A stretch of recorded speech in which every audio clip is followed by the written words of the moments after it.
good morning, good afternoon, whatever it is, wherever you are. It's me again, Jen. Hello! And it is another beautiful day this May, and we are still working with the Elemental Tarot, Elemental Wisdom Tarot. Gotta put that in there. And it is another deck that is lovingly lent to me by my dear friend and tarot student Taylor. She has got really great taste in cards, and they are already jumping out of my hands. So, without further ado, let's see what card we have for today. All right. So, I do try to tell you guys if I pick them inverted or not, and this one did happen to come up inverted. So, what that means is when I flipped it, it came up upside down like this. I'm still going to show it to you and do most of the conversation about it with it upright because I want you to really see the card rather than get the reading aspect out of it.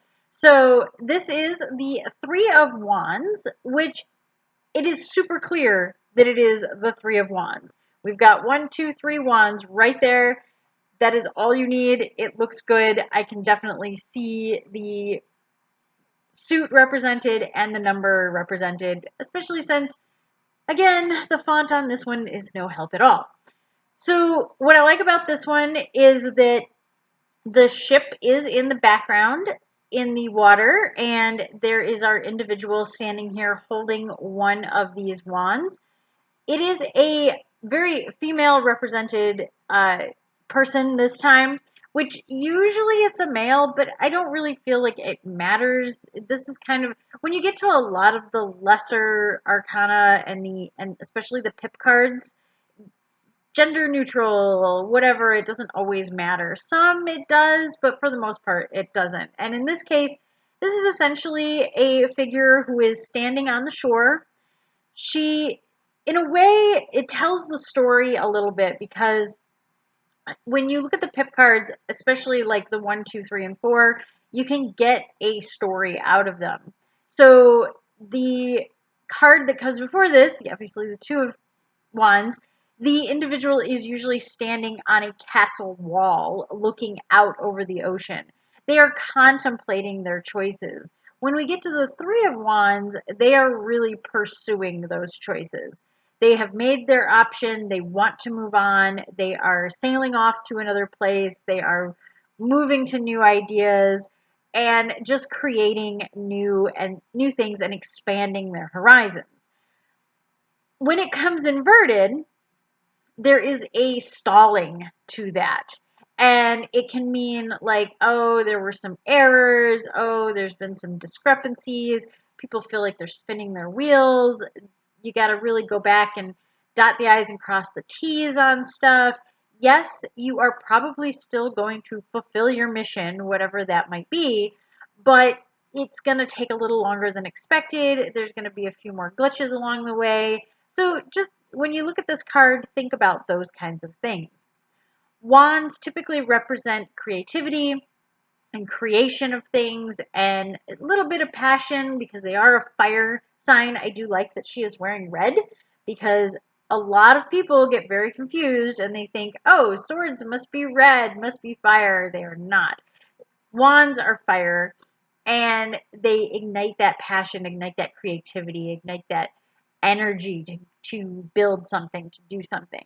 So it is more tangible in that way. So what we imagine that she may be thinking about is the voyage that this ship is going to take, how much adventure awaits her, or possibly what goods are being transported on that ship to benefit herself or her community or a business transaction sort of thing. All of that stuff is kind of wrapped up in this.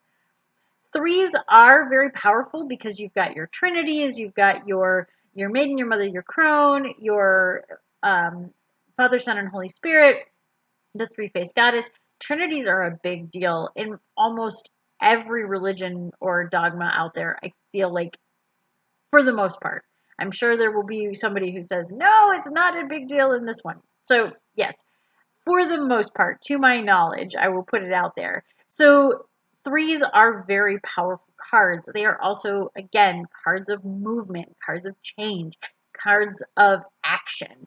So when you see this card, think about all of those things. I absolutely love that she is looking out over the ocean and the ship is on kind of calm waters. And the I think I've mentioned this before. Time of day can be very important in cards, especially if it is represented well.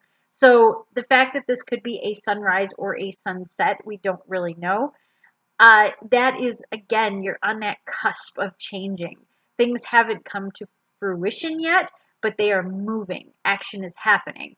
And with a sunrise, that means new ideas, new actions happening. With a sunset, it's kind of the out with the old, in with the new sort of energy to this.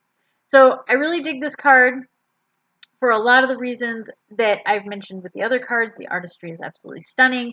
I don't know if I mentioned before too, and this is not something I can obviously convey through video, but these cards have like the best finish on them. They're really nice to touch. I know that's a weird thing to say, but when you're reading cards and the cards are like nice to touch and feel like they can take some work and abuse, I like that. They're good cards. And again, the box is lovely too. It's a very sturdy box. I enjoy that when they come with that. The only drawback to these so far is that the font is awful and they don't come with their own book. So that's just a maybe thing to think about with these cards. Otherwise, I do enjoy them, and I'm having a lot of fun with these cards. So until next time, stay safe, stay healthy, stay happy, and I will see you tomorrow. Bye!